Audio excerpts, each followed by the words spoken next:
So ito ngayon mga idol, wala siyang push start. Ayan, pagka inopen ang susi, ayan wala siyang push start Paano ba mag-check ng wiring ng push start mo tsaka starter relay? Ayan. So check natin. Una dito. Dapat pagka tinister mo tong kulay orange na to, ayan.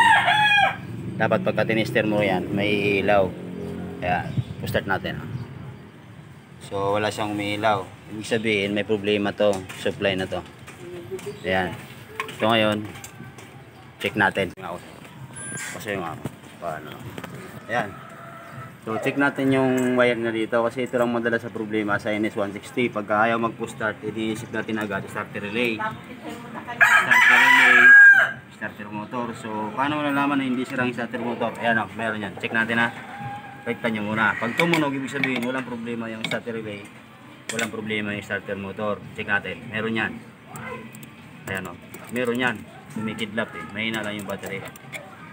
So okay to, okay starter motor. Ngayon dito tayo sa push start. Ayan, yung kulay pula na may liner na dilaw yan. Push start niya yan. Dapat may ilaw dyan. Ibig sabihin okay dito. Kaya lang, pagdating dito sa starter relay niya, sa sakit, ayan wala siyang ilaw pagka pinustart mo siya. Ayan diba? So wala, ibig sabihin may putol yan na wire hanggang dito. Kaysa naman magbalat tayo galing dyan, ang haba nyan, babalatan mo pa yan. Gagawin natin dyan, babaypasan mo siya ngayon ng wire. Bypass ka ng wire, punta dito. Bypass lang para hindi tayo manghula ng parts na papalitan. Diba sir? Oo naman. Mahirap yung naubos na lahat yung ano mo tapos diba? Yan, dito tayo magbabypass. Ito, balatan nyo lang dito kunti. Push start na yan mamaya. Yan. So hindi mo natin siya i-fix kasi gagapang pa natin yung wire.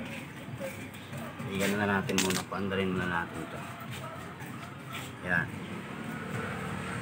Dapat meron na siyang ilaw kasi pag wala, hindi magkakaroon ng function yung relay.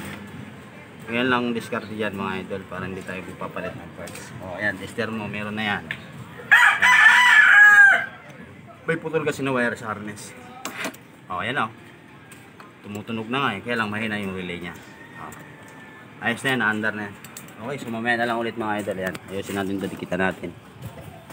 Yan. Ito na yung under nya. Okay, so NS160. Right.